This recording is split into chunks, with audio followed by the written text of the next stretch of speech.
there's Kevin with RogueDeckBuilder.com here with this week's episode of the Tuesday Brewsday. Now, I'm not going to have time to play this deck today. Hopefully tomorrow, Wednesday, we can catch a tournament. We'll try to do this actually in a competitive or traditional tournament to see how well the sideboard actually works with this mono blue tempo deck updated for Ravnica Allegiance. Again, not much of a brew. However, I am utilizing cards that I don't think anyone's really tried in this particular archetype since Ravnica Allegiance has come out. So the two cards that I've added to the mono blue list is the Pteramander.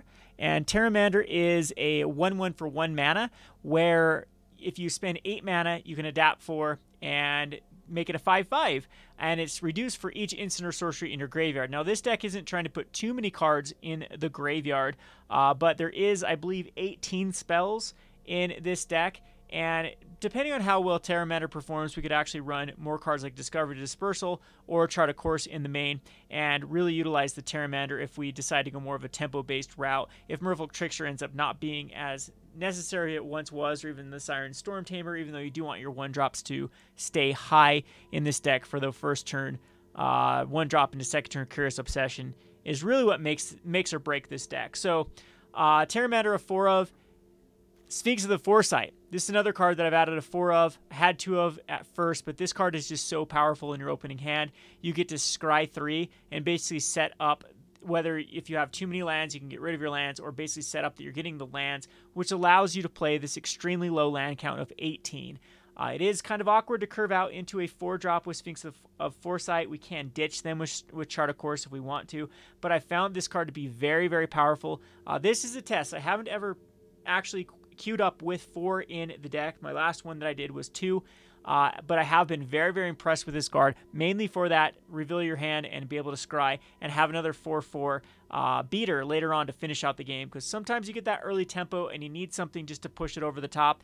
Tempest Djinn does a great job of doing that, but if they end up getting lava coiled, it seems like you want another finisher for this particular deck. So again, this is a testing phase. I like it over the Warkite.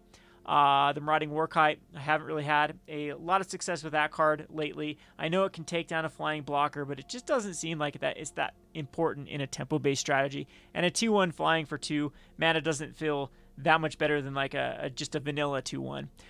All right, the other card that I have is the Quench. Quench seems to be perfect in this deck with the Spell Pierce and Quench basically being able to tempo out where you want it to be. Spell Pierce usually to protect your creatures. Quench can hit that to fairy on turn 5, no problem. The deck remains the same type of shell. You want Ops. Ops have a lot of synergy with the Pteramander and the 18 islands, being able to scry away or scry towards land drops, dive down to protect your card once you hook up the Curious Obsession. Of course, the Curious Obsession remains the best card in the deck. We still do have Wizards galore to have the Wizards Retort. I mean, it works off both the Merfolk Trickster and the Siren Stormtamer, both being wizards. The Siren Stormtamer can protect your later game threats, as well as just be a 1/1 flyer. You can hook up the Curious Obsession, and the Merfolk Trickster tempos out for a turn, taps down an attacking creature. It also is a nice target to put a Curious Obsession. If you flash it in, tap something down, then throw on a Curious Obsession. The name of the game is tempo in this deck, and this deck plays it very well. And then we have just the 2 of Chart a Course. The sideboard doesn't have that much of a transformational sideboard here. Exclusion Mage and Essence Scatter and Essence Capture. All of these are the package that we're going to bring in specifically for other creature-based decks. Exclusion Mage is just very, very good against green decks or other decks that don't have, and white decks too. Bouncing back a Benalish Marshal, bouncing back even a History of Benalia token, tends to actually win the game with this particular deck. So I've included a 4 of in this deck. I think that if you are worried about more of the control, you can go more Disdainful Strokes or Quenches, or just even at that point put hard counter spells in the list. The Essence Scatter, of course, is still really, really decent, but Essence Capture is just strictly better. However, now we have access to more than 4, so we have 4 Essence Captures and 1 Essence Scatter. Last but not least, we have a Sleep and an Entrancing Melody. The Entrancing Melody and Sleep are good versus the more mid-range, the bigger cards. The Entrancing Melody especially is good against taking opposing like Drakes or the Phoenixes. The 4/3 Phoenix comes back is a particularly tough target sometimes. Entrancing Melody can take an opposing Niv Mizzet I think and that's a lot of mana to be putting in it. Usually it's something that's a lower converted mana cost. You're going to be taking them, their 1-drops and 2-drops. Turn 5, it's kind of nice to take a Menellish Marshal, for example. There are some pretty decent targets. It's also good just to take a token. A 2/2 token is pretty fancy with the Entrancing Melody. So it's just a 2 of in the deck list, and Sleep is good versus the other mid-range based strategies. Sleep and Blam lock down their cards for 2 turns, and you are good to go. We also are running a Surge Mare in the list. Surge Mare is just great versus green. There are plenty of green decks out right now. It's a 0/5 blocker, blocks the 4/3. A bunch of the 4/3s can't block the Jadelight Ranger at the moment, or then the Nullhide Ferox. So we're going to have to re-evaluate the Surge Mare going forward to see if it actually is where it wants to be versus green. But I think with the Spellbreaker out too, it's another card that blocks the green decks quite well. And then it can't be blocked by green creatures, so it can get in there for that loot. And yeah, that's it. Just one of Disdainful Stroke 2 to bring in, and that's how I'm building this particular tempo deck. So we're gonna give it one go here. I'm not gonna play ranked because I'm mythic rating right now, and I don't want to grind in case that I end up having to go down. Or I'm not mythic, I'm diamond. Excuse me. I don't want to grind back from platinum to diamond because that is the most grindy. I can't stand it. It's more about matchups in this best of 1 format than it is about outplaying your opponent. And it was a pain to get to diamond, so I'm just going to stick it here and let it happen for 8 days and get the reward. And maybe we'll grind a mythic the next season. You can see I don't even really do much of the limited rating either, just because I think it's worth your value to do these other formats. Like right now, the traditional draft Ravnica is much better value than doing like ranked draft core set. Anyway, we'll go ahead and just play it in just a regular play. And we'll queue up here with the deck that I've called Blue, because that has such a creative name. And hopefully we'll go up against a creature-based deck, and you can kind of see how this tempo is off. I think everyone's seen this deck play out. And I'll get more brewy. Is brewy a word? Well, it is now for this show.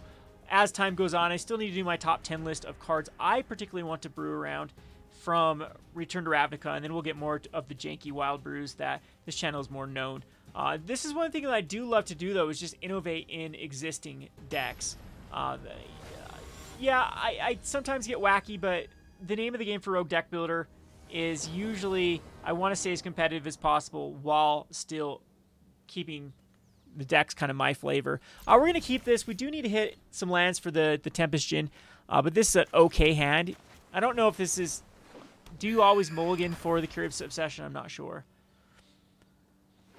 But we are going against a green-based deck. Llanowar Elf comes down. There's not a lot I can do against it. We'll tap it down with the Merfolk. Oh, that came a turn late. And so Sphinx would have been awesome instead of in the opening hand. It's kind of bad to draw into with this particular hand. So we're just going to use this right now and tap down the Elf. And hopefully we can get in there for some tempo. But it's not looking good for us because green decks can now just go over the top, and we don't really have a way to interact with them. Very, very Curious Obsession dependent deck. That might be a mulligan as time goes on. Doesn't this say doesn't untap? Oh, nope. Oh, it just taps it. So that was stupid of me. I should have done it my opponent's upkeep. So I messed up with Merfolk Trickster. Why was I thinking that it said did not untap? So we'll go ahead and attack it with both. And I believe I will dive down my Merfolk Trickster. So I main faced a flash target. I should have done it to remind me. I'm trying to speed this video up as I get late here and mess up that trigger. Yes, I'm a bad player. We all know. We got the Siren Stormtamer coming out, though, with some tempo. And if we do draw into a land, we're in great shape here. Opponent is a Sultai deck. That is a card I definitely don't want. That is another card I don't want to deal with. I think we're just going to lose the Wild Growth Walkers. We're just going to go ahead and get in here with the Siren Stormtamers. Didn't draw other land for the Tempest Djinn. I think we've pretty much lost this game at this point. So this is probably going to be a Krasis deck with Explore cards. So we're just dead to like a Jadelight Ranger. We're just dead to a number of cards here. We are definitely dead to a Biogenic Ooze too. As they're just going to get bigger and bigger and bigger. This is a card a lot of people are playing with. I haven't been too impressed with it. I think that just running the Saproling Generator might just be better. I know it leaves back bigger bodies if it does die. All right, that was our saving grace here. These don't have reach, right? I don't want to run into something that's just has reach. But we'll get a 3/4 and get in there for some damage here. My opponent can keep making Ooze tokens, but I could easily tempo my opponent out before I die from the Ooze tokens. But now I'm definitely going to die from the Wild Growth Walkers before I can tempo out. And we also have a Crawl Harpooner that's coming up. So Explore decks are still pretty good when they hit their Wild Growth Walkers. Yeah, and the Oozes are just going to get out of control, and there's nothing I can do against them.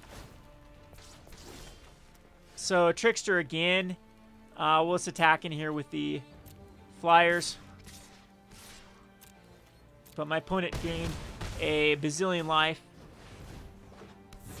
And unfortunately, the Oozes are going to, and the Wild Growth Walkers, if there is another Explore card, are just going to take over the game.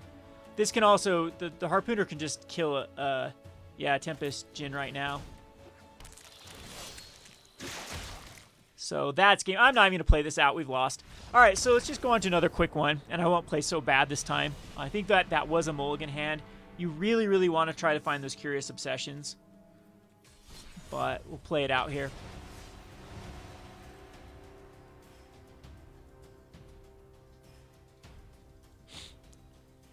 So like I said, though, I did go to a two consecutive 7 finishes, which is what you need to hit. I think one of them was 7-1, one of them was 7-2 in the constructed events. Played against a couple white decks, which are fairly easy. Heroic Reinforcement decks. One was Splashing Judith, one was the traditional one. And I think the rest of them were... I beat a Turbo Fog deck to just template them out and countered everything. And then also beat a bunch of Golgari, if I remember correctly. I mean, it was quite a few matchups. It was, what, 7, 14, 15, 16, 17. So 14-3 over those 17 matchups with the deck on the testing. And, of course, when you start to record, though, then this becomes a pretty bad showing because I play horrible when I try to talk and play. I'm going to keep this because here we're going to see the Sphinx of the Foresight. So I'm going to go ahead and submit this, and we get to reveal. And I don't care about the opt or the dive down. We can throw those away because I do you know what? We can keep the opt. No, I think we'll just keep the land.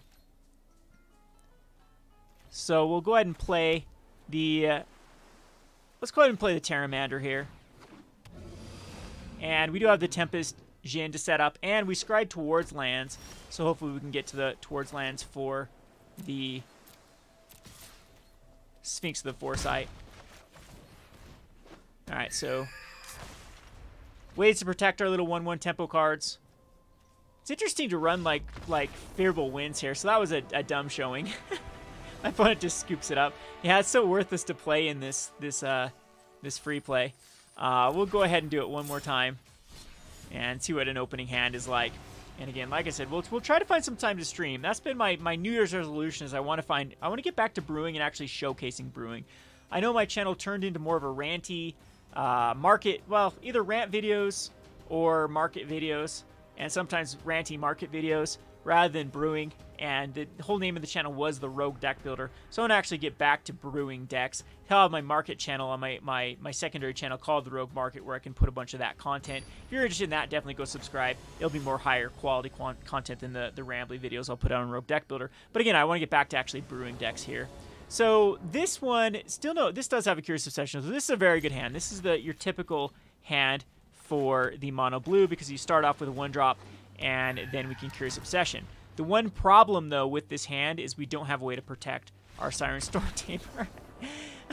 Don't play in free play, people. I guess this is a quick way to get your dailies, but look at that. That's ridiculous. We'll try to get a game here. Try to get one more game before I gotta take off. Gotta get to the grocery store before it closes because I am out of food and I don't want to starve. So I don't think the puppies want to starve either. So almost about time to close, as I am still here at the studio. Gone Rogue Games.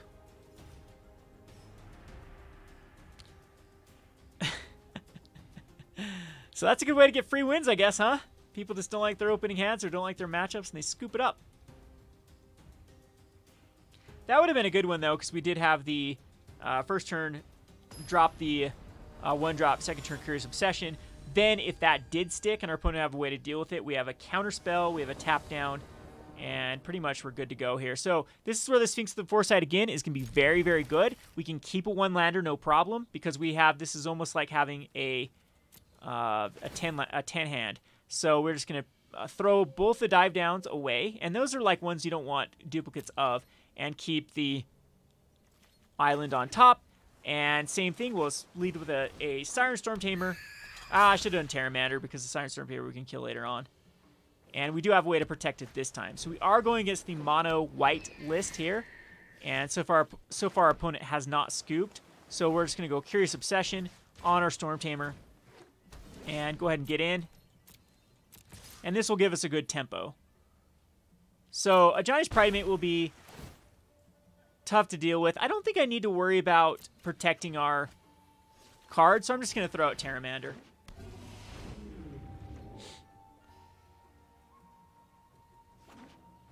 So maybe it is a Clifftop Retreat, so okay. I did need to worry about protecting it. Typically, I still like my call here, because typically... do I want to actually just block here? Yeah, we're actually going to make the trade. Typically, if you're going up against mono white, they don't have anything till Conclave Tribunal. So this one, especially if they're running Healer's Hawk. So the Justice Strike just kind of hit me out of left field here. But it ended up working, and I ended up making the wrong play, and that might end up costing me the game. However, if I were to take that play back again, I really didn't think I was going up against Angels. Really did not see that. But we have a bigger card than the Resplendent Angel. Unfortunately, my opponent does drop the Resplendent Angel. I have no way to deal with it. So it doesn't matter, though. I guess Justice Strike was okay. Ugh, that's annoying. Because we would have been able to... We wouldn't have been able to attack into the Resplendent Angel anyway. Wow, I'm getting mana flooded with our 18-land deck. So our opponent could double block, but I could give it bigger. I think that's worth it. So we're going to Curious Obsession on this Sphinx. And go ahead and attack in.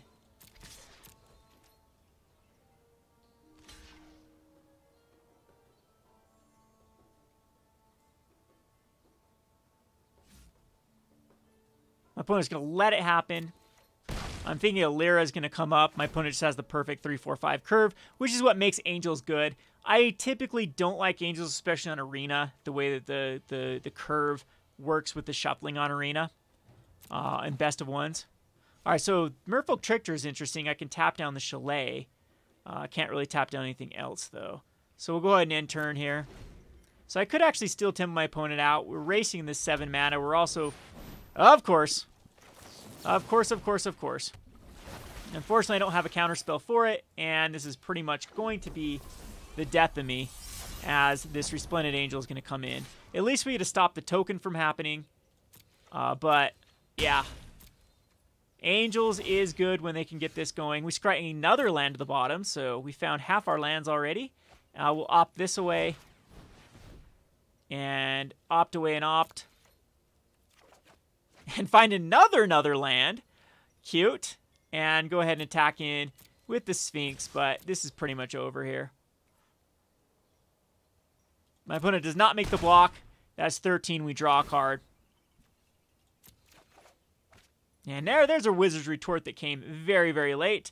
However, I can't interact with the amount of life gain my opponent's going to get, and we just have to scoop it up there. So again, we can find, like, post-sideboard, you bring in the Essence Scatters and Essence Captures, and this matchup becomes very easy.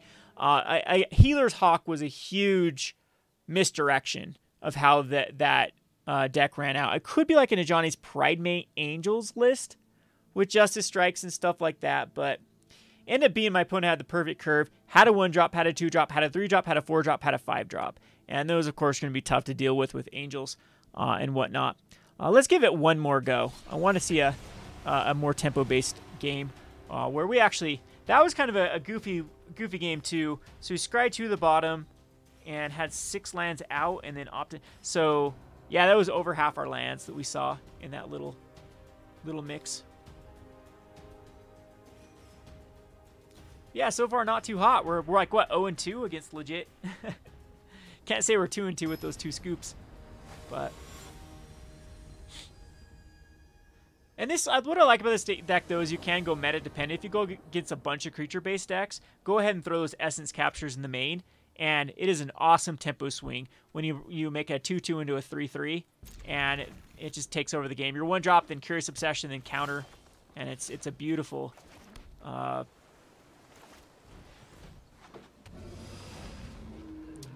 Beautiful little curve that ends up happening with the threat that comes out. So nothing by my opponent. We'll go ahead and Curious Obsession on the Pteramander. and attack in. See if we're going against Turbo Fog. We need to draw some counter spells if that's the case. And I think I will choose to protect. I don't know what I'm going against. I don't think I should keep the dive down up, but we're going to. Just in case there's some sort of bounce spell, some sort of... Yeah, just Merfolk Branchwalker. So this is going to be another Wild Growth Walker deck that typically can be tough. Okay, what are they trying to duplicate? And pass the turn. And hopefully we can avoid drawing lands here. Another dive down is okay. We get to draw another card. Another land, okay. Well then. At least these are nice little tempo cards. And we'll be hitting land drops if we do find a Tempest. We only have 12 lands left in the deck. Let that sink in. Arena loves to draw lands, apparently. We're going to take the damage here. Double dive down. Okay, so this is a Prime Speaker Vanisher list, which could get tricky to deal with. We're just going to go ahead and attack with everything, because our opponent can actually tempo out into, I believe, the big creature, the 7 mana. All right, so I'm going to take action here to draw a card, and we draw an Opt. How beautiful. We get to opt away, hopefully a land. Oh, look at that. We've drawn... There's more than 50% of our lands. Okay, and Arena, you're lovely. And we're going to run this down. So what we have, 1 land on the bottom, 1, 2, 3, 4, 5, 6, 7, 8, 9. There's Vivian, sure. We'll protect Vivian against the negative here. Every fight makes me stronger.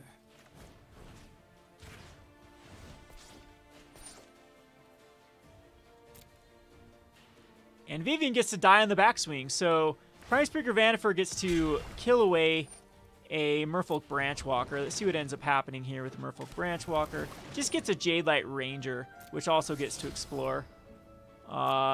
Incongruity, that's the exile, get a 3/3 green Lizard. And yeah, we'll be able to kill Vivian. So we're not in terrible shape here. My opponent says good game though, because we kill Vivian. Why? You get a pot into something else. Well, there you go. We got the 1 win off the game, and I think we did. We would be able to tempo that game, or tempo that game down with the Tempest Djinn coming out. So, wanted to see exactly what my opponent would find it with 5. So no, 4. So my opponent could find Ravenous Chupacabra. Yes, we could have protected it, but that seemed like a premature scoop. But again, you're going to see that in the fast play here. So there you have it. We'll go once more back to the deck list.